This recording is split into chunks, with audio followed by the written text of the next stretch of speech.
नमस्कार, आप देख रहे हैं प्राइम न्यूज और मैं हूं आपके साथ आलोक शुक्ला। जिला पंचायत अध्यक्ष के चुनाव में बीजेपी को ऐतिहासिक जीत मिली है।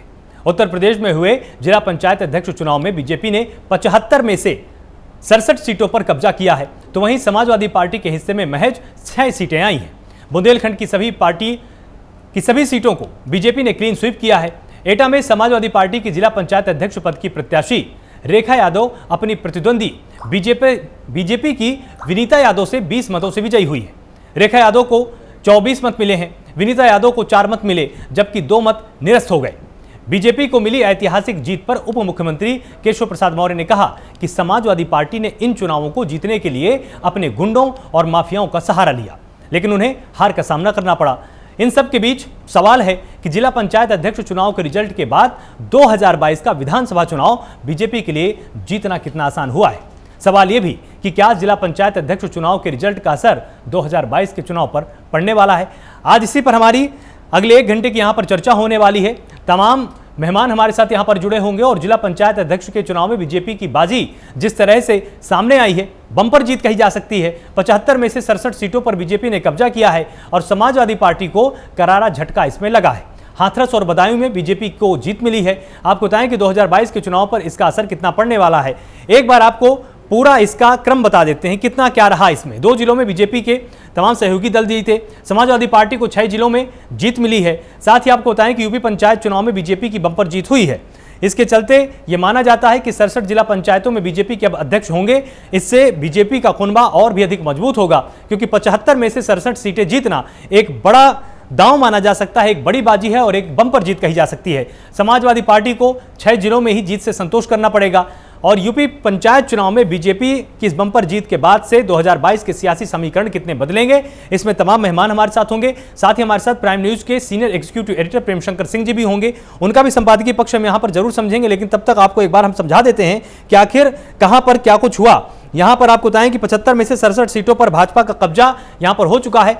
हमारे साथ शुरुआत में ही संपादकीय इसका पक्ष समझने के लिए प्राइम न्यूज के senior executive editor Prem Shankar Singh ji भी हैं। प्रेम जी, आपसे हम समझना चाहेंगे कि जिस तरह से पहले लगातार समाजवादी पार्टी बोल रही थी कि पंचायत चुनाव में हमने जीत दर्ज कर ली है, बीजेपी का पास जनाधार नहीं है, लेकिन जो प्रत्याशी जीत के आए, जब उन्होंने किसको चुनने की बारी आई तो उन्होंने बीजेपी के पक्ष में ही अपना मतदान कर दिया। इससे क्या मायने निकाले जाएं कि बीजेपी का पलड़ा तो वास्तव में भारी निकला अंत में?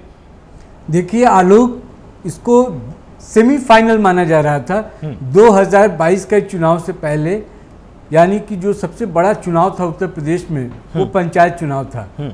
शुरुआती तौर पर जब हम देखेंगे तो उस समय समाजवादी पार्टी में जिस तरह से जीत देखी जा रही थी, उससे ये लग रहा था कि समाजवादी पार्टी मजबूती से खड़ी है वहाँ पे और भारतीय जनता पार्टी के लिए, बीजेपी के लिए एक चैलेंज है।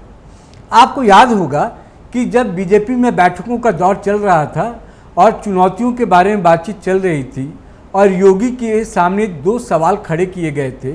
एक, कोरोना मैनेजमेंट को लेकर और दूसरा, क्या पंचायत चुनाव में बीजेपी हार गई या हार रही है।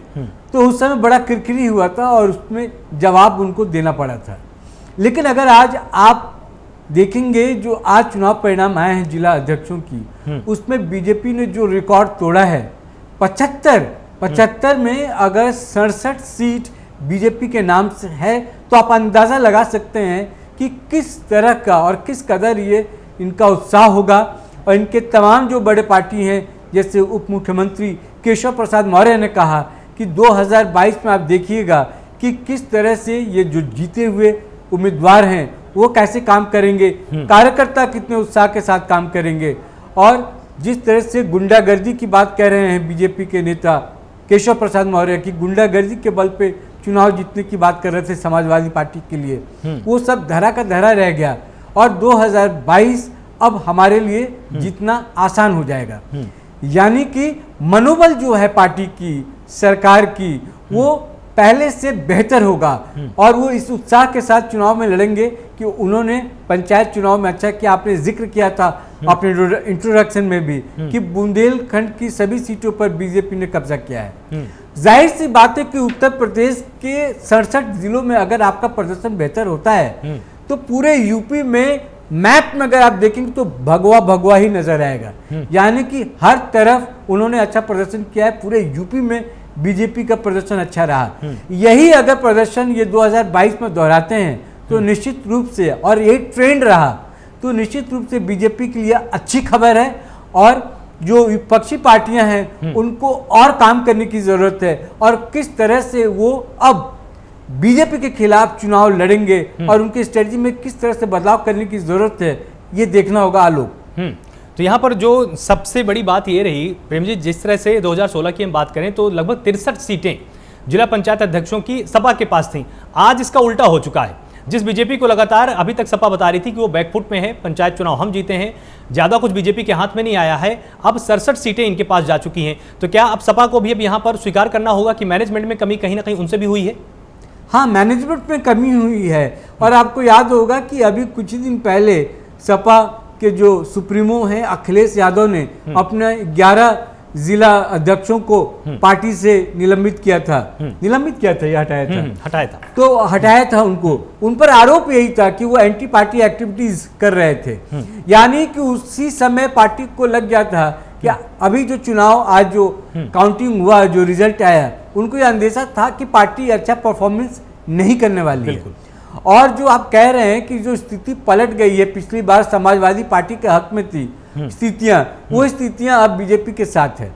यानी कि आज जो ये रिजल्ट आया है वो बीजेपी के लिए एक तरह से टॉनिक का काम करेगा। टॉनिक का काम इसलिए करेगा क्योंकि जिला पंचायत चुनाव को लेकर योगी सरकार पर सवाल उठते रहे थे कि वहां पर बीजेपी हार गई, और अगर यही हाल रहा तो इनके लिए 2022 लड़ना बड़ा मुश्किल होगा। हालांकि योगी आदित्यनाथ को अपने काम पर पूरा भरोसा है और उनके पार्टी के लोगों को भी भरोसा है कि योगी राज में बहुत सारे काम हुए हैं, विकास के बहुत सारे काम हुए हैं, महिला सुरक्षा को लेकर बहुत अच्छे काम हुए हैं। तो लोग अब यूपी में सेफ महसूस करते हैं। समाजवादी पार्टी को सिर्फ इसलिए दरकिनार किया जाता है कि वो उन पर यह आरोप लगता रहा है कि वो गुंडों की पार्टी है। तो बहुत सारी चीजें बदलती नहीं है पिछले कुछ समय में। और आज भी आप देखेंगे एक बहुत बड़ा एक घटनाक्रम हुआ जो कि संजय सिंह आपके जो प्रभारी हैं यूपी के, वो अखिलेश यादव से उनकी मुलाकात हुई। यानी कि आप अलग अलग चुनाव लड़ने की भी बात कर रहे हैं, लेकिन कभी कभी कोई इंडिकेशन सामने आता है कि नहीं, कहीं ऐसा तो नहीं है कि चुनाव के पहले सब एक हो जाएं और योगी आदित्यनाथ और बीजेपी के खिलाफ चुनाव लड़ें। तो ये सब भी चीजें जनता देख रही है, जो वोटर हैं वो देख रहे हैं। ओवैसी लगातार जहर उगल रहे हैं। आप 8 बजे का हमारा स्पेशल भी इसी पर है, आधे घंटे का, कि ओवैसी ने किस तरह से कहा है कि मैं योगी आदित्यनाथ को सीएम नहीं बनने दूंगा।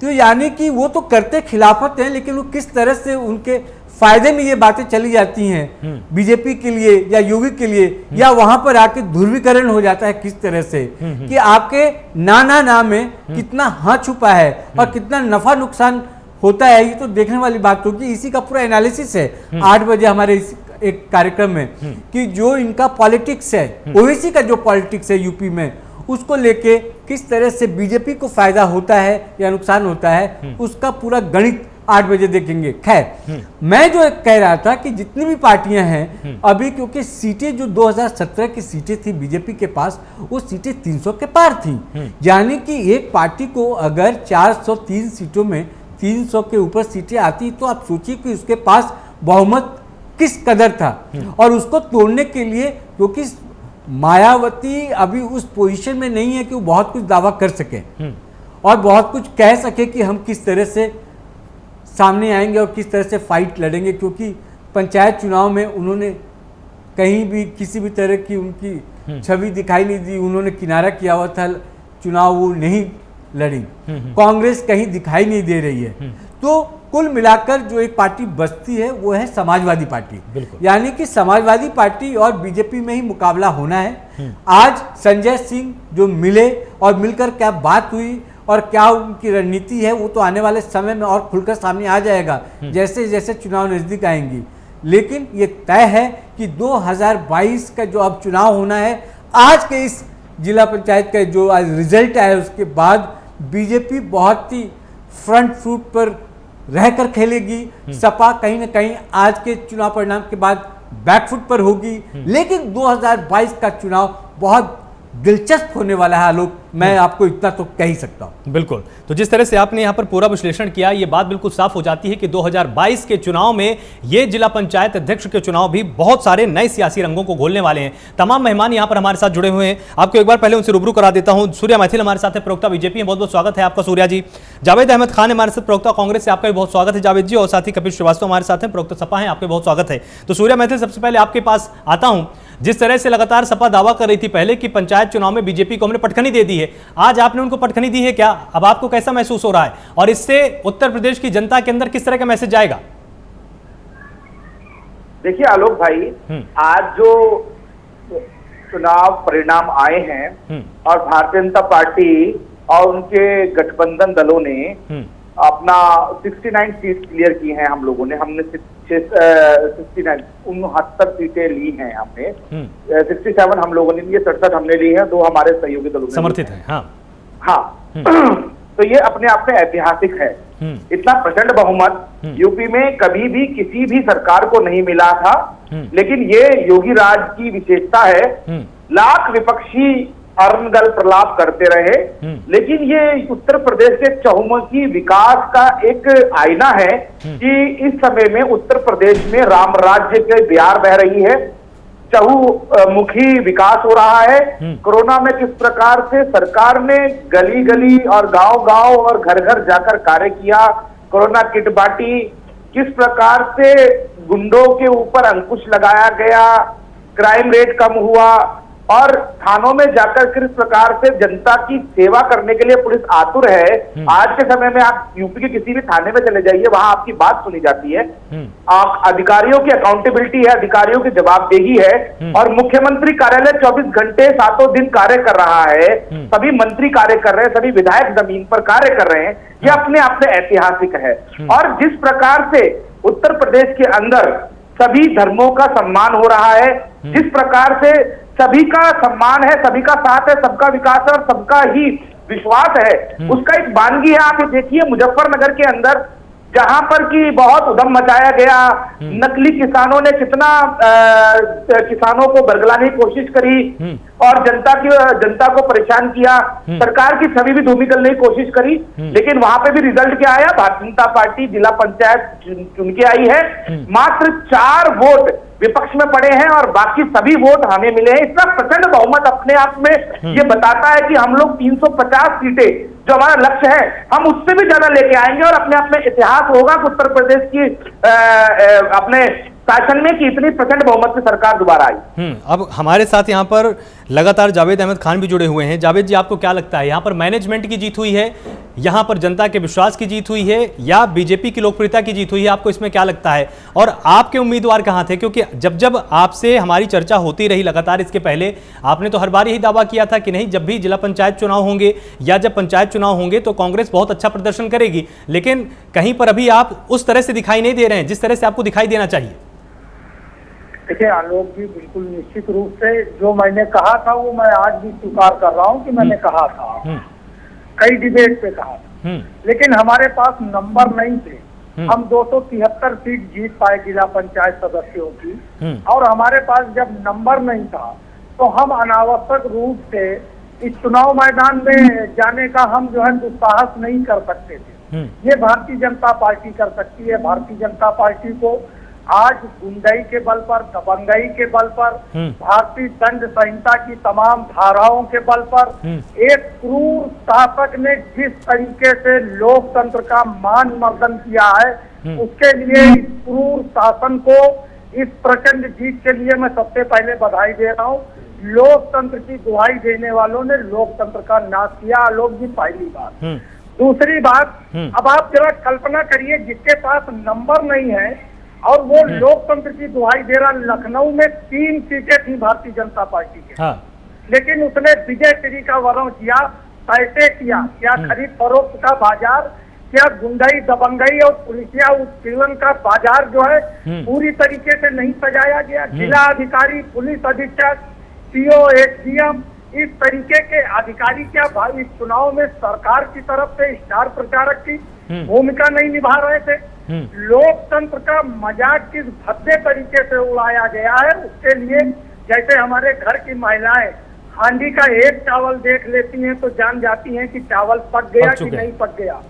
बागपत में किस तरीके से इन्होंने 3 महिलाओं को भेजकर अधिकृत प्रत्याशी का पर्चा वापस करा लिया, ना तो निर्वाचन अधिकारी के खिलाफ कार्रवाई हुई, ना वो 3 महिलाएं कौन थी उनके खिलाफ अभी तक कोई मुकदमा दर्ज करके ज्ञात या जावेद जी, प्रेम जी आपसे कुछ यहाँ पर प्रश्न पूछना चाहते हैं। प्रश्न मेरे पास एक जानकारी आई है, कुछ फैक्चुअल चीजें हैं, मैं बता दूं, उसके बाद हम इस पर चर्चा करेंगे कि जो आज 53 जिलों में जो मतदान हुए हैं उसकी जो खासियत है, उसके जो हाइलाइट्स हैं, वो मैं आप लोगों को थोड़ा शेयर कर दूं तो आपको पता चलेगा कि भाजपा ने किस तरह से जीत पूरे यूपी में दर्ज किया है।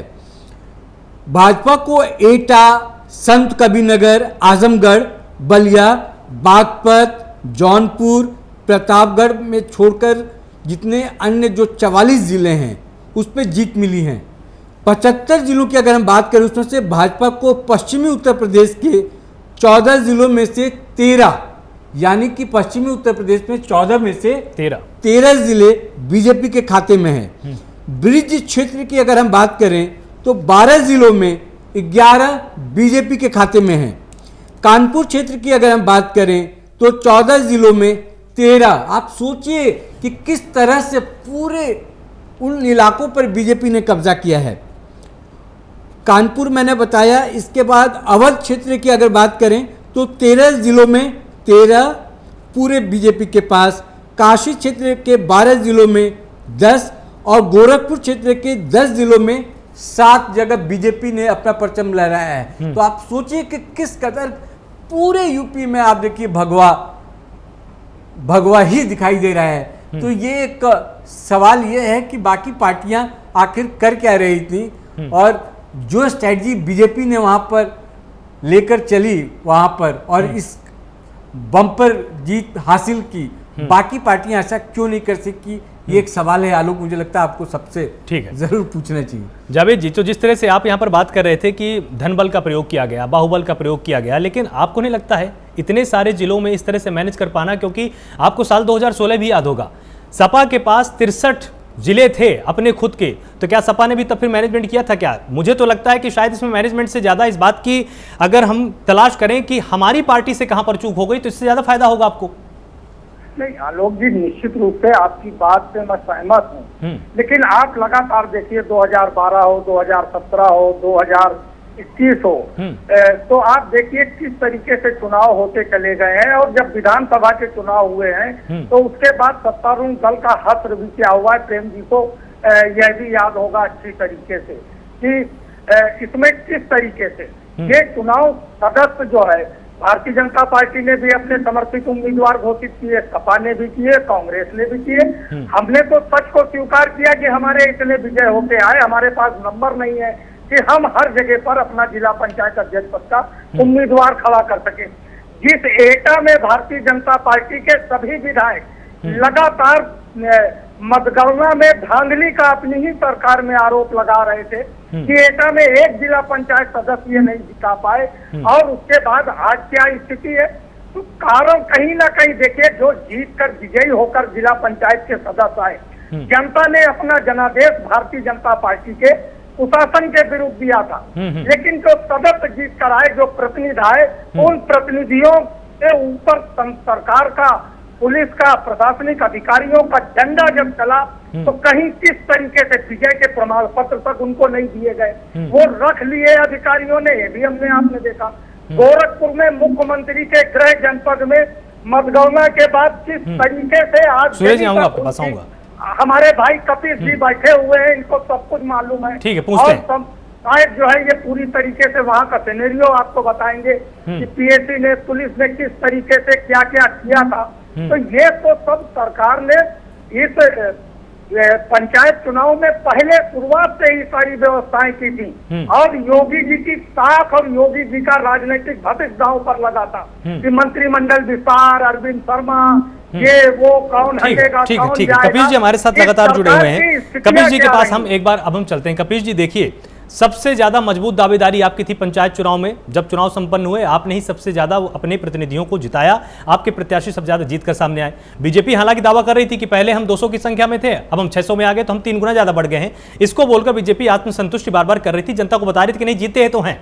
लेकिन जिस तरह से आपके प्रत्याशी सबसे ज्यादा जीते थे, जब जिला पंचायत अध्यक्ष की बात आई तो आप इतने पीछे कैसे रह गए? और शायद अखिलेश यादव ये बात पहले जान गए थे, तभी 11 जिला अध्यक्षों को उन्होंने तुरंत हटा दिया था पद से। उन्होंने सीधा बोल दिया था कि इनसे अपना अपना जिला संभाला नहीं गया है।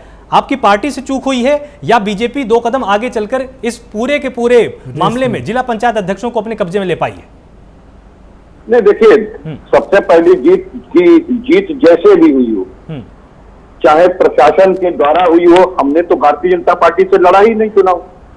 हमारा जो चुनाव की लड़ाई थी वो प्रशासन से थी और इनके गुंडों से थी। बहुत सीधी सी बात। और जिस सरकार में मुखिया पे 302 का मामला हो, डिप्टी मुख्यमंत्री जो है उस पर संज्ञेय मामला हो, 155 विधायकों पर संज्ञेय मामला हो, यानी अपराधियों की एक तरीके से सरकार चल रही हो और प्रशासन उसका साथ दे रहा हो, तो लोकतंत्र को बधाई। और प्रेम जी, स्पेशल आपको भी दे देनी चाहिए बधाई। मैं इसलिए कह रहा हूं कि जब हमारे 65 में 63 जीते थे और 36 आपको याद होगा कि हमारे जो है वो बिना चुनाव के जीत गए थे क्योंकि उनके खिलाफ कोई पर्चा नहीं भरा। तो उस समय भी आपको याद होगा कि समाजवादी पार्टी के सबसे ज्यादा जिला पंचायत सदस्य जीते, करीब 1000 से ऊपर। तो मैं तो एक बात कह रहा हूं, हमारी तो लोकप्रियता थी कि हमारे इतने पंचायत सदस्य जीते थे, तब हम निर्विरोध जीते या हम 63 सीटें जीते। लेकिन एक पत्रकार की हैसियत से हम दोनों लोगों से निवेदन कर रहे हैं, भारतीय लोकतंत्र को बचाने के लिए इनसे पूछ लीजिए वो सूत्र, क्योंकि बधाई इनको, वो बढ़िया बढ़िया, मैं ताली बजा रहा हूँ सूर्य भाई के लिए, मैं ताली बजा रहा हूँ और इनको बधाई भी दे रहा हूँ लोकतंत्र के गला दबाकर हत्या करने की। और इनसे आप पूछिए कि वो कौन सा सूत्र था कि जहां पर आपके 5 सदस्य 6 सदस्य थे, वहां भी आप जिला पंचायत अध्यक्ष अपना बना ली। इनसे पूछिए कि कौन सा सूत्र था। ठीक है, पूछ लीजिए। ये ज्यादा जिला पंचायत सदस्य जिताए थे, ज्यादा जिला पंचायत सदस्य जिताए थे इसलिए जीत लिए, या इन्होंने धन बल का प्रयोग किया, या इन्होंने बाहुबल का प्रयोग किया, या इन्होंने अराजक बना करके प्रशासन का इस्तेमाल किया, क्योंकि प्रशासन ने रोड भी खोदी है, इसी मीडिया ने देखी है। क्योंकि प्रशासन ने देखा है कि जिला अधिकारी और एसपी खड़ा होकर के जिला पंचायत अध्यक्ष का, जिला पंचायत सदस्य का और अध्यक्ष का घर गिरा रहे थे, 376 का बिल्डिंग बना रहे थे, डीएम साहब अपहरण कर रहे थे, आज आपने बिजनौर में देखा, हमारे पत्रकार मित्रों का भी प्रशासन ने इनके जो है वो अपहरण कर लिया था। बिजनौर में जब हमारे 21 जिला पंचायत सदस्य वोटिंग के लिए जा रहे थे तो आपको याद होगा उनको धरना पे बैठना पड़ा और वो जाने नहीं दिया गया। और उनसे बात करने के लिए आप लोग जब जाना चाह रहे थे, आपके सदस्य तो भी नहीं, आप लोगों को जाने नहीं दिया। तो ये लोकतंत्र की खूबसूरती, इनको मुबारक, पार्टी विद द डिफरेंस को बहुत बहुत मुबारक कि इन्होंने भारतीय संविधान की जो धज्जियां उड़ाई है वो बहुत अच्छे से उड़ाई। और जब कोई आदमी ये तुलना करता कि अरे भाई समाजवादी पार्टी ने इतनी जीती, अरे भाई आप पत्रकार है साहब, आप ये भी तो बताइए ना कि समाजवादी पार्टी के जिला पंचायत सदस्य सबसे ज्यादा जीते थे, लेकिन इस बार ये कौन सी चीज है, देवरिया में इनके 6 सदस्य जीते थे और हमारे 21 और 24 निर्दलीय थे और 40 की परेड इन्होंने बस में बैठा के ऐन मौके पे लेकर के आए थे। ये इनसे पूछिए कि ये लोकतंत्र का कहां से गला घोट रहे थे, कहां अपहरण करके रखे थे, 6 सदस्य इनके से कैसे पंचायत अध्यक्ष बना लिया। अरे आप भी मुबारकबाद दीजिए और कहिए कि 2022 तो आप जीत ही रहे हैं, क्योंकि इतनी बड़ी चीज। ठीक है, जवाब ले लेते हैं। चुनाव की तुलना करते हुए, एक डायरेक्ट चुनाव की तुलना करते हुए एक इनडायरेक्ट का अगर आप कहते हैं कि बड़ा भारी भाजपा की जीत हो गई, अरे भाजपा त्रिस्तरीय चुनाव में पूरी तरह से रोकी गई और उसने पूरी तरीके से रोका भारतीय संविधान को और लोकतंत्र को, अराजकता फैला दी। जवाब तो ले लीजिए, जवाब ले लीजिए। अपराधियों की पार्टी है। ठीक है, जवाब ले लेते हैं। ठीक है कपिल जी। प्रेम जी। नहीं, मैं ये कह रहा था कि धांधली और ये सब जो कुछ होगा, मान लीजिए कि वो 1 और 2 सीटों को लेके हुआ, और अगर ये सब कुछ हो रहा था तो क्या उस वक्त समाजवादी पार्टी ने, मैं कपिल जी आपसे पूछ रहा हूँ कि उस वक्त समाजवादी पार्टी ने क्यों नहीं हल्ला किया, क्यों नहीं इसका विरोध किया और क्यों नहीं जनता के सामने लाके बताया कि ये देखिए धांधली हो रही है और सीधे 6 और 67 सीट का ये जो फासला है ये धांधली से सिर्फ तो नहीं हो सकता ना कपिल जी, कहीं ना कहीं तो कुछ ना कुछ तो बात होगी जो बीजेपी ने जीत दर्ज की और सपा कहीं ना कहीं पीछे रह गई। मैं आपकी बात से मैं आपके आरोप को खारिज नहीं कर रहा, आप अपनी जगह सही हो सकते हैं। आप आरोप खारिज कर रहे हैं, मैं सिर्फ बात नहीं वो सूत्र पूछ रहा हूँ कि भारतीय जनता पार्टी जब बुरी तरीके से ग्राम पंचायत सदस्य हारी, ग्राम प्रधान हारी, बीडीसी सदस्य हारी और ग्राम पंचायत सदस्य, जिला पंचायत सदस्य भी हारी, तो इसके अध्यक्ष कैसे ज्यादा हो गए? ये पूछिए ना कि लोकतंत्र में ये कैसे हुआ? ये देवैया के अंदर 6 जीते थे। चलिए इसका जवाब सूर्य जी से ले लेते हैं। ये पूछिए इनसे, सूर्य जी बताइए इनको। आप क्यों जवाब दे रहे हैं? ठीक है सूर्या जी, एक बड़ा प्रश्न इन्होंने यहां पर पहले भी एक बार खड़ा किया था और प्रश्न मैंने आपसे पूछा भी था उस दिन कि 2022 के पहले बीजेपी के पक्ष में अगर इस तरह का मैसेज जनता के बीच में जाएगा कि आपने धनबल का प्रयोग करके, आपने बाहुबल का प्रयोग करके, क्योंकि अब देखिए समाजवादी पार्टी खुल के बोल रही है कि जिला पंचायत अध्यक्ष जीते नहीं गए हैं, वो चुने नहीं गए हैं, उनको किसी तरह से हाईजैक करके उनको जिताया गया है। अगर ये आरोप आप पर लगता है, फिर आप जनता के पास आप फिर कैसे जाएंगे वोट मांगने के लिए? ये एक बड़ा आरोप है आपको और आपको इस पर जवाब इनको कपिल जी को देना चाहिए। आलोक भाई, ना तो मैं समाजवादी पार्टी को अपना जवाब देने के लिए प्रतिबद्ध हूं और ना ही कांग्रेस को।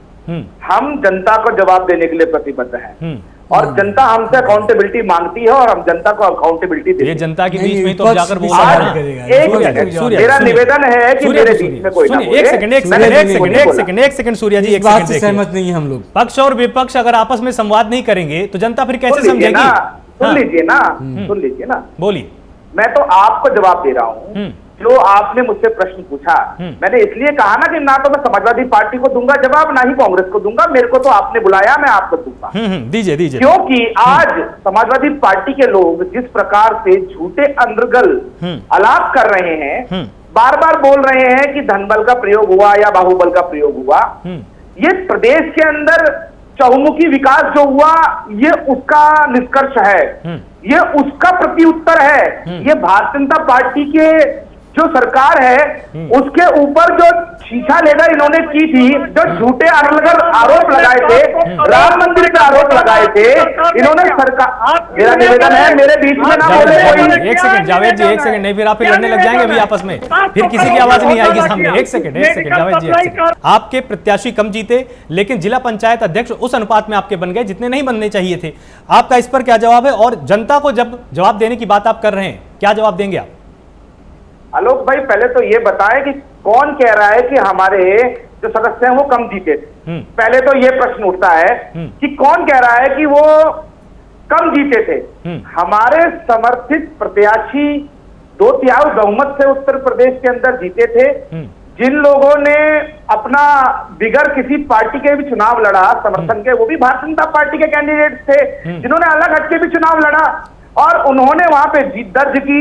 और प्रदेश के चहुमुखी विकास के लिए और प्रदेश के अंदर लॉ एंड ऑर्डर को मेंटेन करने के लिए जो आज के समय में गुंडाराज खत्म कर दिया है प्रदेश में, उन सबको देखते हुए सभी ने मिलकर भारतीय जनता पार्टी को चुना है। इसमें परेशानी तो कोई होनी नहीं चाहिए। धोखा दे रहे हैं, देखिए मीडिया धोखा दे रहे हैं। क्या कह रहे हैं जी? हमने कुछ कहा भाई। हाँ, तो आप जो आज आरोप लगा रहे हैं इतने सारे, बहुत अच्छा प्रेम जी ने बोला था कि 1 सीट पे, 2 सीट पे, 3 सीट पे हो सकता था। क्या आप लोग कान में तेल डाल के सो रहे थे? क्या कर रहे थे? यदि ऐसा कुछ हो रहा था आपके हिसाब से लॉ एंड ऑर्डर मेंटेन का, कोर्ट चले जाते। आप लोग जब जीते नहीं, जब ये तो वो वाला हाल हो गया ईवीएम, ये तो वो वाला हाल हो गया कि अगर जीत गए तो सब बढ़िया, वरना ईवीएम को दोष देना।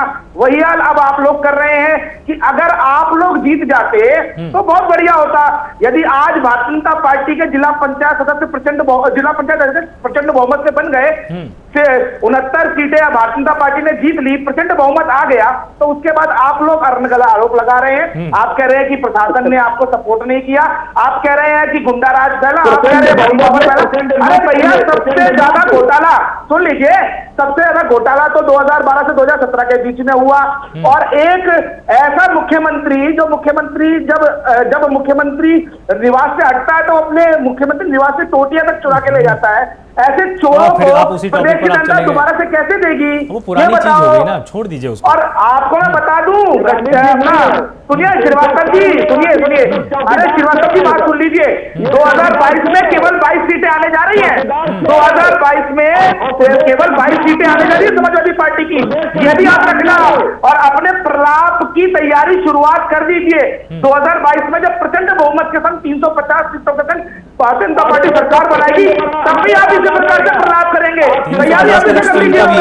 350 का लक्ष्य तो इनका भी है। आलोक भाई एक बात बताइए, मैं आपसे एक प्रश्न पूछता हूं, मैं आपसे प्रश्न पूछता हूं आलोक भाई, इस समय अभी आपने एक रिपोर्ट देखी होगी, प्रधानमंत्री जी ने भी उस पर भूरी भूरी प्रशंसा की कि लॉकडाउन के अंदर भी 17,000 करोड़ से ज्यादा का विदेशी निवेश प्रदेश में आया। टोटल 77,000 करोड़ से ज्यादा का विदेशी निवेश प्रदेश में आया। 5 जिले अलीगढ़, आगरा, हाथरस, अलीगढ़, आगरा, चित्रकूट, कानपुर और लखनऊ इस समय जो है डिफेंस कॉरिडोर बनने जा रहे हैं। प्रदेश के अंदर इस समय जो प्रति व्यक्ति आई है 1,07,000 से ऊपर पहुंच गई है। गन्ना किसानों का भुगतान हो रहा है, लॉ एंड ऑर्डर बढ़िया बन गया है, सड़कों की व्यवस्था अच्छी हो गई है, बिजली की व्यवस्था अच्छी हो गई है। किसानों को इस समय में पूर्ण एमएसपी में उनको रेट में मिल रहा है पैसा वापस उनकी खेती का। तो फिर जनता क्या करेगी? अरे भैया, जनता को गुंडाराज नहीं चाहिए, याद रखना इस चीज को। चिल्लाने के अलावा समाजवादी पार्टियों में काम नहीं है, यहाँ पे चिल्लाना आता है सिर्फ आप लोगों को। अरे भैया, आप लोग इस बात का ध्यान रखिए, जनता गुंडों को नहीं चुनती। भारतीय जनता पार्टी केवल गुंडा राज के खात्मे के लिए आई है, प्रदेश के अंदर राम राज की स्थापना के लिए आई है। जब आप लोगों ने क्या किया? आप लोगों ने एक मुस्लिम वृद्ध की वीडियो बनाकर, एक मुस्लिम वृद्ध की वीडियो बनाकर आपके नेता ने उसको वायरल कर दिया। जनता ने देखा आप लोगों के ही नेता धर्मांतरण में पूरी तरह से संलग्न है। मतलब आप ये कहना चाहते हैं क्या?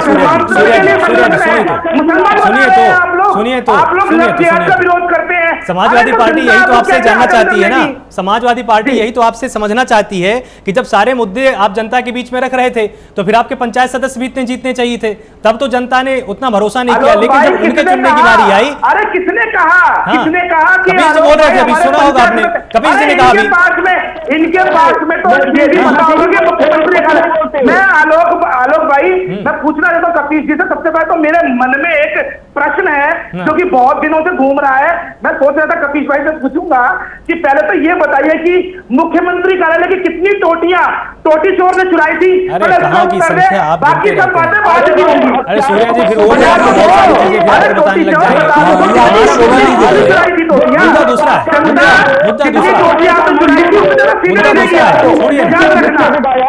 उसको पूछने का अधिकार है, जो हत्यारा है उसको पूछने का अधिकार है। ये देखिए, अब आपने जानबूझ के ऐसी बात छेड़ दी कि अब मामला कहीं से कहीं पहुंचेगा।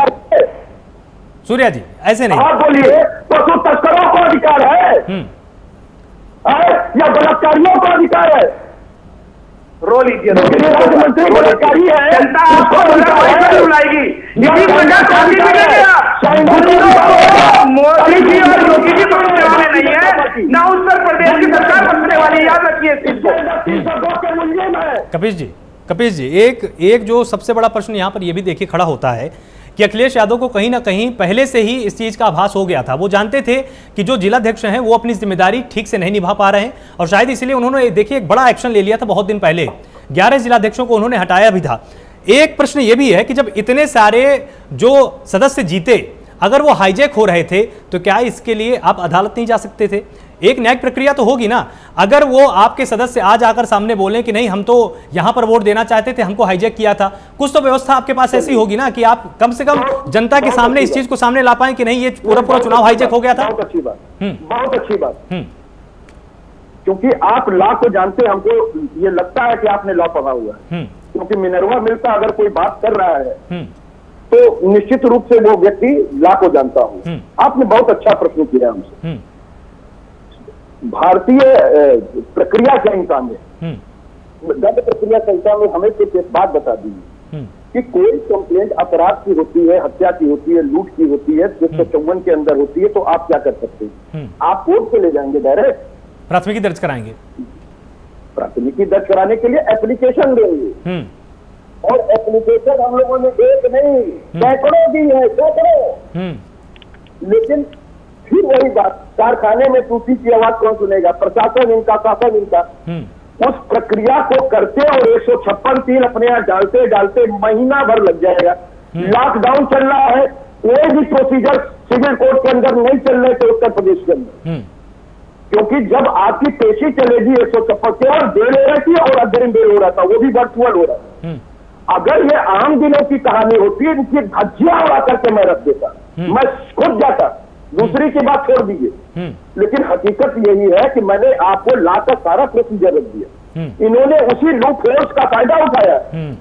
और आप लोगों को देखिए, हमारे मैथिल भाई माता सीता के दरबार से आते और माता सीता की कसम खाते झूठ बोलने, मीडिया की सारी रिपोर्ट, इनके समर्थक की जो लिस्ट जारी हुई थी, आपको याद होगा, पंचायत सदस्य ने सबसे ज्यादा और सबसे पहले लिस्ट भारतीय जनता पार्टी ने जारी की। वो लिस्ट ये क्यों नहीं रख देते कि उसमें से कितने जीत करके आए? हाँ। और झूठ बोल रहे हैं माता सीता के घर के होकर के। अरे हम तो राम भक्त कपीश है, मैं झूठ नहीं बोल सकता। और मैंने पूरे पुख्ता चीजों के साथ, प्रेम शंकर जी से मैं लड़ जा रहा हूँ, बताइए, वो एडिटर है हमारे, वो पत्रकार है, वो हो सकता है मैं गलत बोल रहा हूँ, मेरा लड़ने का अधिकार है उनसे, लेकिन बावजूद इसके मैं इनसे यही पूछ रहा हूँ कि बार बार इनसे पूछिए कि जहां इनके 6 सदस्य थे, इन्होंने कौन सा समीकरण लगाया कि 40 को बस में बैठा के देवरिया में ले आए? ये इनसे पूछ लीजिए। प्रशासन किसका है, शासन किसका है, ये भी इन्हीं से पूछ लीजिए। और इनके पार्टी में जो 155 विधायक को संज्ञेय अपराध है, मुखिया पे 302 का है, डिप्टी मुख्यमंत्री पे भी संज्ञेय धारा है, मोहम्मद गौस के हत्या का आरोप रहा है मौर्या जी पर, और मैं झूठ बोल रहा हूं तो महारानी करवा दीजिए मुझ पर, मैं तो जेल जाने के लिए तैयार बैठा हूँ। योगी जी की धरती काटने मुझे मालूम है, या तो मुझे गोली मार दी जाएगी या मैं जेल जाऊंगा। यही इनकी सरकार नहीं। अगर मैं वकील ना होता तो अब तक जेल के अंदर होता, लेकिन मैं बोलूंगा सत्य, क्योंकि मेरी सांस भी उखड़ जाएगी तो मैं झूठ नहीं बोल सकता। योगी जी हमारे महंत है, हमारे संत है, मैं चरण स्पर्श करूंगा, लेकिन एक महंत के रूप में, एक उत्तर प्रदेश के मुख्यमंत्री के रूप में नहीं, क्योंकि वो यशस्वी मुख्यमंत्री नहीं और न यशस्वी प्रधानमंत्री। दोनों झूठ पे बोलते, दोनों झूठ बोलते। ठीक, सूरज मैं आऊंगा मैं आपके पास आऊंगा। हमारे दवा की कमी नहीं है, हमारे वेंटिलेटर की कमी नहीं है, और जब रात भरे थे और उनको डेबिट भरना पड़ा तो उन्होंने कहा कि हाँ मैंने टैक्स कम कर दी है। ये कम कर, ये लोकतंत्र की लूट चल रही है, इस तरीके से लोकतंत्र की हत्या हो रही है। और पत्रकार मित्र को पूछना चाहिए, पत्रकार मित्रों, अगर लोकतंत्र नहीं होगा तो आपकी मीडिया भी एक दिन इनकी गुलाम और तलवार करते रह जाएगी, और यही हो रहा है। इनका सोचिए वो कौन सा समीकरण है जहाँ इसे जिला पंचायत सदस्य नगरे के बराबर में जीतते हैं, और ये कैसे सीटें जीत करके लाते हैं? इनसे पूछिए वो कहां से लाते हैं। सामने उदाहरण है, ये पूछिए, इनसे बताओ, सरकार इनकी है, पुलिस प्रशासन इनका है, इनके पास सब कुछ है, धन बल है, दाव बल है, अपराधी है और प्रशासन। ठीक है, तो इस बात पर हम सूरज मैं आऊंगा आपके पास आऊंगा। एक बार हम यहाँ पर जावेद जी के पास भी एक बार चलते हैं। सूरज यार आ रहा हूँ, मैं आपके पास आऊंगा, जावेद जी भी कुछ बोलना चाहते हैं। सूरज जी आपके पास आऊंगा, एक सेकंड, इनके जवाब मुझे देने दीजिएगा, सूरज जी मैं आपके पास इंस्ट्रक्शन दीजिएगा। सूरज जी मैं आपके पास आऊंगा, पूरा समय दूंगा, आपके पास आऊंगा। एक बार पहले हम जावेद जी के पास जाते हैं। जावेद जी, जिस तरह से यहाँ पर कपीश जी ने पूरा विश्लेषण किया, इन्होंने अपना पक्ष रखा, आपने कहा था कि इनको बहुत सारी चीजें मालूम, उन्होंने अपना पक्ष रख दिया। आपको इसके साथ और क्या लगता है, क्या यह बात स्वीकार करने लायक नहीं है यहाँ पर कि कुछ भी हो, बीजेपी ने मैनेजमेंट कुछ ऐसा किया जिलों के स्तर पर कि उसने हर एक तरह से जो सदस्य जीते थे उन सभी को साधा, उनको अपने समर्थन में लिया, और जब उन्होंने जाकर अपना अध्यक्ष चुन लिया तभी तो ये समीकरण आज बना। तो मैनेजमेंट को लेकर तो आपको कहीं ना कहीं स्वीकार करना पड़ेगा ना कि कोई पार्टी आपसे 2 कदम आगे चल रही है। आपको भी इसी तरह की तैयारियों की जरूरत नहीं है क्या? देखिए आलोक भाई, आपकी बात सच है, लेकिन गुंडाई के बल पर, प्रशासनिक अधिकारियों के बल पर अगर कोई मैनेजमेंट किया जाता है तो क्या यह लोकतंत्र को जीवंत रखेगा या उसकी हत्या करने का पाप करेगा? देखिए, ये हम सब भारतवासी गांधी बाबा से बड़ा जितना स्नेह करते हैं। ये गांधी बाबा का ग्राम स्वराज का जो प्रेम था, जो उनका अपना एक सिद्धांत था कि गांव, ये देश गांव में बसता है, उस ग्राम स्वराज की उनकी कल्पना को हमारे स्वर्गीय प्रधानमंत्री राजीव गांधी जी ने पंचायत राज व्यवस्था में जिस तरीके से परिवर्तित करने का काम किया था और सत्ता का जिस तरीके से उन्होंने विकेंद्रीकरण करने का काम किया था कि गांव की सत्ता से गांव का विकास होगा, क्या नहीं लगता आपको आलोक जी एक बहैसियत पत्रकार, एक बहैसियत भारत के एक अच्छे नागरिक होने के नाते, क्या आदरणीय प्रेम शंकर जी को कि हम लोग क्या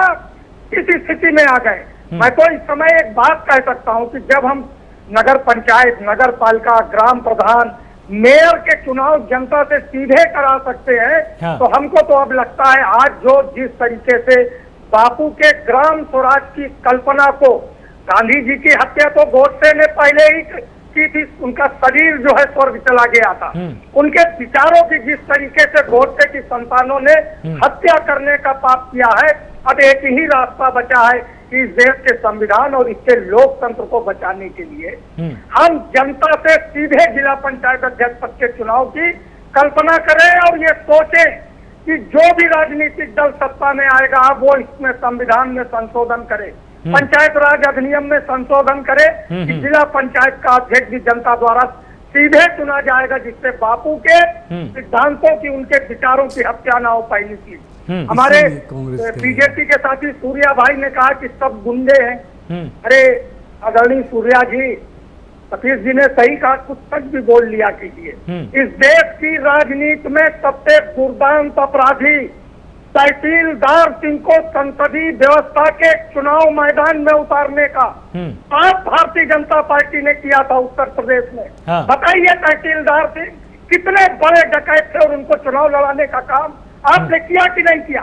आज जिन लोगों के हाथ में सत्ता है, आपके ही अडवाणी जी ने जब हवाला कांड में उनका नाम डायरी में आ गया था, हाँ। तो उन्होंने नैतिकता के आधार पर संसद की सदस्यता से त्याग पत्र दे दिया था। नैतिकता का बखान करने वालों, आप अपने ही पूर्वजों से, अपने नेताओं से, अपने वरिष्ठों से, अटल जी से, अडवाणी जी से अगर कुछ शिक्षा ले लेते तो उत्तर प्रदेश में आज आपके इतने दुर्दांत लोग, अपराधी प्रवृत्ति के विधायक ना होते और सरकार का नेतृत्व उनके हाथ में ना हो। बताइए आप कि खुशी दुबे का क्या भाई रो मत पड़िएगा, पानी पी लो, पानी पी लो। नहीं नहीं, अरे रो मत पड़ना भाई, सूरज जी, मैं आपकी बात सुनूंगा। जावेद जी, प्रेम जी आपसे कुछ यहाँ पर पूछना चाहते हैं। एक सेकंड, सूरज जी, मैं आपके पास आ रहा हूं। जावेद जी एक सवाल है आपसे मेरा। नाबालिग थी, जावेद जी, प्रेम जी आपसे कुछ यहाँ पूछना चाहते हैं।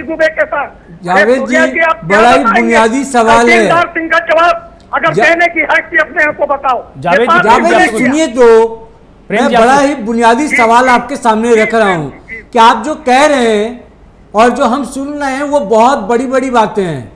मैं ये कह रहा हूँ कि अभी की राजनीति में उत्तर प्रदेश का जो चुनाव हुआ और जो 2022 में जो चुनाव होने वाला है, उसके लिए पार्टी क्या कह रही है, आप जो कह रहे हैं वो सही कह रहे हैं। मैं आपकी बात को काट नहीं रहा, ना गलत बता रहा हूँ, लेकिन क्या धरातल पर कांग्रेस किस तरह से काम कर रही है और अपनी पार्टी को रिवाइव करने के लिए वहां किस तरह से, अगर आपने कहा है कि बीजेपी इस तरीके से या गलत तरीके से अपने आप को लाने की कोशिश कर रही है, अपने आप को स्थापित करने की कोशिश कर रही है, उनकी पार्टी में ये गलत है वो गलत है, तो उसके लिए कांग्रेस ने क्या स्ट्रेटजी अपनाया है, कांग्रेस क्या कर रही है और कांग्रेस क्या करने वाली है, इस पे बात कीजिए ना। आडवाणी ने क्या किया, फलना ने क्या किया, उससे क्या मतलब है? उत्तर प्रदेश में अगर बीजेपी को हराना है तो कांग्रेस ने क्या कुछ होमवर्क किया है? कांग्रेस उसके लिए क्या कर रही है, ये बताइए। गांधी राजीव तक के सवाल पूछते हैं, आप सारी समस्याओं की जड़ जो है नेहरू जी को बताते हैं। ये कथित राष्ट्रवादी बताएं कि आज जो हमारे राष्ट्रीय संस्थान थे उनका निजीकरण क्यों किया गया। प्रेम जी, ये सवाल जरा भाजपाइयों से भी पूछ लिया कीजिए, संघ के कब्जेदारियों से भी पूछ लिया कीजिए कि सत्ता जवाब देगी कि विपक्ष जवाब देगा। हम अगर सवाल करते हैं, आपने परसेप्शन चेंज किया है कि सत्ता से सवाल नहीं होगा, विपक्ष से उल्टा सवाल होगा। हमने अगर गलत किया, जनता ने जनादेश देके जिस संविधान ने इनको सत्ता में पहुंचाया, वही संविधान इनको सत्ता से उतारेगा। हमसे अगर गलतियां हुई तो हम आज सत्ता से बाहर हैं। यही तो कारण है ना, यही तो लोकतंत्र की खूबसूरती है। और लोग ये चाहते हैं, अरे हम सदन में संख्या बल में कम रहे, लेकिन उत्तर प्रदेश में कोरोना काल में जितना काम कांग्रेस ने किया, भाजपा ही विधायक रोते रह गए, रत्नाकर मिश्रा, मंत्री ब्रजेश पाठक, राकेश राठौर। एक छोटा सा मेरा प्रश्न है, एक बहुत ही छोटा सा मेरा प्रश्न है आपसे, एक बहुत ही छोटा सा प्रश्न है जावेद जी। जिस तरह से आपने पंचायती राज अधिनियम में संशोधन की आपने बात की, आपको अच्छे से याद होगा किस दशक में ये लाया गया। प्रधानमंत्री नरसिम्हा राव थे उस वक्त और वित्त मंत्री मनमोहन सिंह हुआ करते थे। 11वीं अनुसूची 12वीं अनुसूची जब संविधान में जोड़ी गई, उसके बाद से पंचायती राज अधिनियम को वहां पर मजबूती मिली। क्या आपको लगातार शासन काल में जब शिकायतें मिल रही थी, आप ये देख रहे थे कि जिस तरह से कानून बनाया गया है, ये 11वीं अनुसूची 12वीं अनुसूची उस हिसाब से काम नहीं कर पा रही है, त्रिस्तरीय इसमें व्यवस्था की गई थी, तब आप भी तो संशोधन कर सकते थे ना? नहीं, बिल्कुल आपका सवाल वाजिब है, लेकिन देखिए हमारे यहाँ कितने संशोधन हो गए। संविधान में लगातार संशोधन होते रहे, अनुभव से लोग सीखते हैं। और संसद ने हमेशा जो है, जब भी जो सत्ता में रहा है, अगर वो हमारा अनुच्छेद, वो अनुसूची अगर कहीं पर कुछ वो दिक्कत पैदा कर रही है, या जो वर्तमान परिस्थितियों परिवेश में जो आवश्यकता है, एक प्रयोग था, उस प्रयोग को आगे जाना चाहिए था। हाँ, हमसे ये जो परिस्थितियां निर्मित हुई हैं, निश्चित रूप से आज अगर हमारे संज्ञान में आया है, अगर सुबह का धूला शाम को घर आता है, तो क्या इसको उचित नहीं कहा जा सकता है? एक मेयर का चुनाव हो सकता है, कितना बड़ा क्षेत्र होता है, तो जिला पंचायत अध्यक्ष का चुनाव। बिल्कुल ठीक है। अब हम सूर्या जी के पास एक बार चलते हैं। अगर आपकी सरकार आती है, आपने यहाँ पर पूरे देश के सामने कहा है कि हम इस अधिनियम में या इस व्यवस्था में एक बड़ा परिवर्तन लाएंगे। सूर्या जी, इस तरह की बातें अब निकलकर सामने आ रही हैं कि ये तक मानने के लिए और ये बोलने के लिए मजबूर हो रहे हैं तमाम विपक्षी दल कि जो अधिनियम बनाए गए, जो अनुसूचियां जोड़ी गई, उनमें कुछ ऐसी कमियां हैं कि उनमें संशोधन की जरूरत पड़ेगी। अगर इस तरह के आरोप आप पर लगते हैं तो 2022 की लड़ाई आपके लिए आसान होगी क्या? आलोक भाई, मेरा निवेदन है कि मैं किसी के बीच में नहीं बोला, सबने अपने मन की पूरी व्यथा रख ली, पूरी तरह कोस लिया। अब मेरे को उत्तर देने दे, किसी को कोई भी मुझे डिस्टर्ब ना करे, मेरा निवेदन है। ठीक है, समय थोड़ा सा कम है, इसलिए थोड़ा सा संक्षिप्त रखिएगा बस थोड़ा। हाँ, एक रामायण जी की एक चौपाई है, पर उपदेश कुशल बहुतेरे, जे आचरण नहीं ते नर न घनेरे। आज यहाँ पर समाजवादी पार्टी हो चाहे कांग्रेस हो, दोनों ही कह रहे हैं कि यहाँ पर धांधली हुई, यहाँ पर बाहुबल का प्रयोग हुआ, यहाँ पर धनबल का प्रयोग हुआ, यहाँ पर हमारे पास नंबर नहीं थे, तो भारतीय जनता पार्टी जीत गई। मैं एक पूछना चाहता हूं हमारे कांग्रेस के मित्र से, आप उस पार्टी को रिप्रेजेंट करते हैं जो आप बार बार लोकतंत्र के गला घोटने की बात कर रहे हैं, जिस पार्टी ने इस देश के अंदर 70 साल में 90 से ज्यादा बार ये लोकतंत्र के द्वारा चुनी हुई सरकारों को बर्खास्त कर देश के अंदर आपातकाल लगाया, देश के अंदर लोकतंत्र की हत्या करी, सही मायने में मीडिया को जेल में डाल दिया, जो इनसे प्रश्न पूछता था उसको जेल में ठूस देते थे। इन लोगों ने केवल और केवल तानाशाही मचाई है, यहाँ बैठकर ये ज्ञान दे रहे हैं, जबकि इनके राज्य में कितना गुंडा राज था ये सबको पता है। अब समाजवादी पार्टी की हम बात कर लेते हैं, वो समाजवादी, अरे सुन लीजिए भैया, सुन लीजिए, सुनना भी सीखा भाई, अपनी सच्चाई बहुत होती है। अगर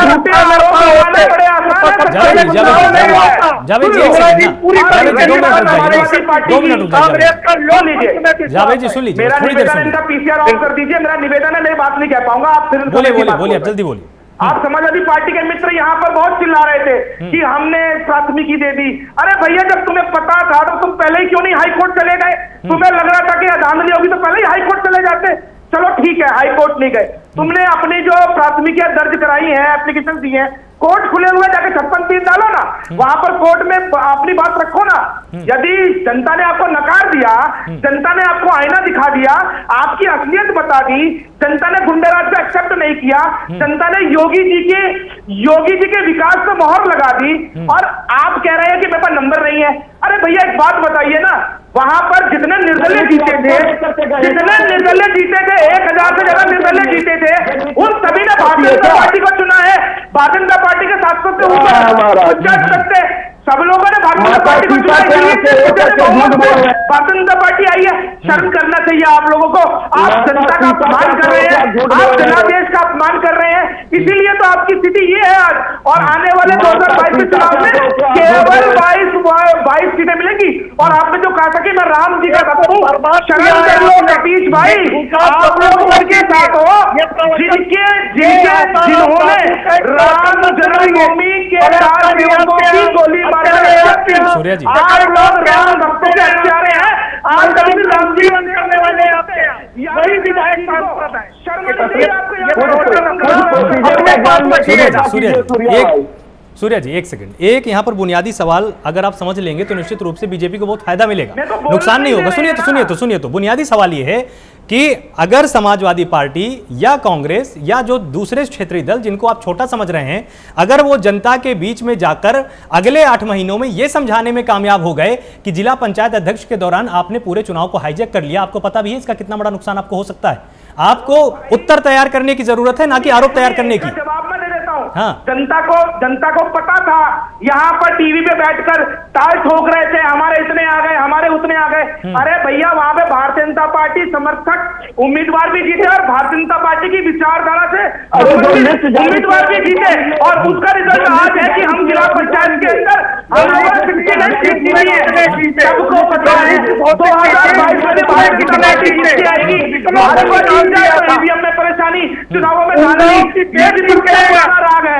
आज का नहीं है ये, आज से नहीं है, ये बहुत पुराना राग है विपक्ष का कि भाजपा ईवीएम में परेशानी है, वही हाल यहाँ कर रहे हैं।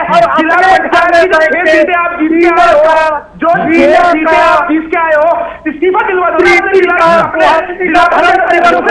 आपको लगता है कि इस्तीफा दिलाओ। महा झूठे लोग हो, महा झूठे लोग हो। अरे छोड़ो, बंटी पब्लिक की पार्टी में हमें सर्टिफिकेशन नहीं चाहिए, अपना काम करो, जाके अपना काम करो। चलिए ठीक है। अंत में यहाँ पर एक बात प्रेम जी से, ठीक है आपकी बात आ गई। एक सेकंड सूर्या जी एक सेकंड, जावेद जी एक सेकंड, आजादी के दिन ठीक है। आपके पुरखों ने नारे लगाए थे, ये आजादी झूठी है, ये नारे आ रहे थे, ये आपके पुरखों के थे। अरे मत जाइए ना, 47 में मत जाइए, बहुत सारी चीजें हैं, वो इतिहास में मत जाइए। इतिहास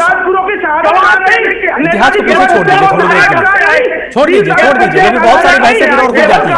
छोड़ दीजिए इसको, संविधान सभा आ जाएगी, फिर बहुत सारी चीजें आ जाएंगी। एक सेकंड अरे एक सेकंड, ठीक है जावेद जी ठीक है, घर में गोश्त पैदा हुआ था। चलिए ठीक है। अब जिस तरह से यहां पर समीकरण बन चुके हैं प्रेम जी, अब क्या लगता है सभी पार्टियों को किस मोर्चे की तैयारी करनी चाहिए? क्या इसी तरह से आरोप प्रत्यारोप से ही जनता के बीच में जाकर जनता के मुद्दों को सुलझाया जाएगा, या वास्तव में जनता जिस चीज से परेशान है, जैसा कि अक्सर अखिलेश यादव भी बोलते हैं, प्रियंका गांधी भी बोलती हैं, जो भी विपक्षी दल हैं सभी बोलते हैं, और साथ ही जो सरकार है वो भी इस बात की चिंता करती है कि बेरोजगारी दूर होनी चाहिए, गरीबी दूर होनी चाहिए। चुनाव इन मुद्दों पर होना चाहिए या इस पर कि आपके पास धनबल ज्यादा है, आपके पास बाहुबल ज्यादा है?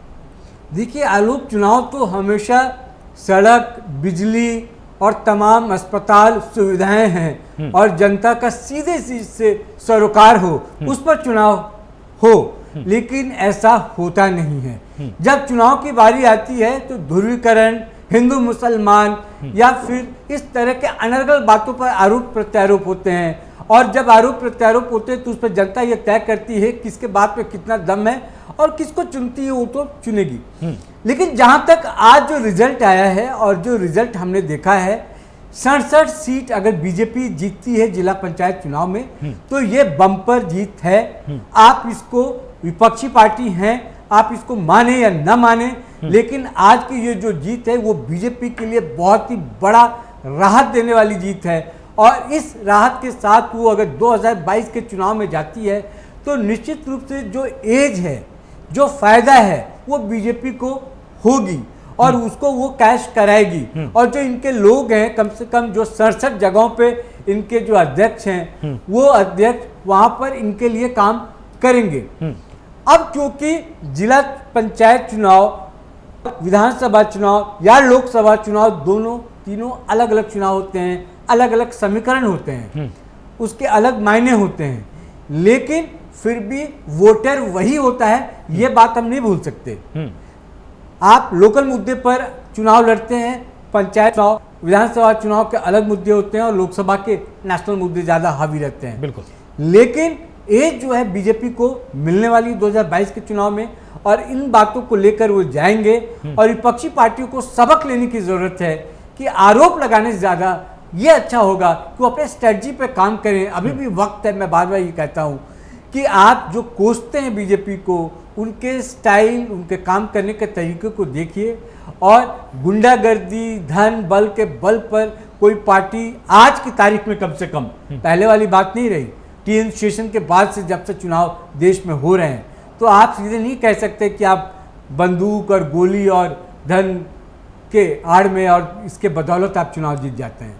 वो आप अपने आप को कहीं ना कहीं बचाने के लिए और एक बहुत ही सस्ता सा एक आरोप लगाकर अपने आप को ये साबित करने की कोशिश करते हैं कि हमने तो बहुत कोशिश की, वो इसके बल पर जीत गए। ये करने की ज़रूरत नहीं, मुझे लगता है। मेरा यही कहना है कि आज का ये चुनाव है, आज का ये जो रिजल्ट है, ये विपक्षी पार्टियों को सबक लेने की ज़रूरत है और बीजेपी ये मेंटेन रहे, इसके लिए और काम करने की ज़रूरत है।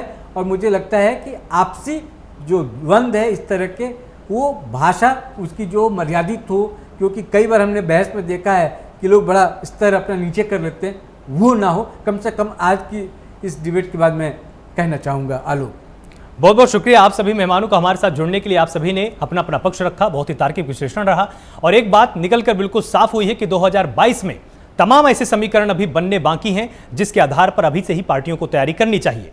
कांग्रेस का जिस तरह का इतिहास रहा है, जानी मानी पार्टी रही, सबसे बड़ी पार्टी रही देश की, उसको भी अब रणनीति बनाने की जरूरत है कि अगर बीजेपी आगे जा रही है तो उसको बैक फुट पर कैसे लाना है।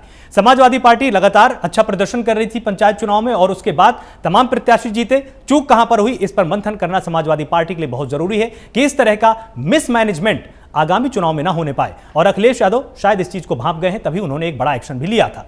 यहां पर बीजेपी को भी समझने की जरूरत है कि अगर गलत मैसेज जनता के बीच में चला गया, उसके लिए भी अभी से उत्तर तैयार कर लें ताकि जनता को यह आश्वस्त कर पाएं कि चुनाव प्रक्रिया में कुछ भी गलत नहीं हुआ है। आप सभी लगातार इस तरह से प्राइम न्यूज के साथ जुड़े रहिए। पल पल के अपडेट्स, पल पल की खबर, राजनीति का हर एक रंग हम आपको बताएंगे। नमस्कार।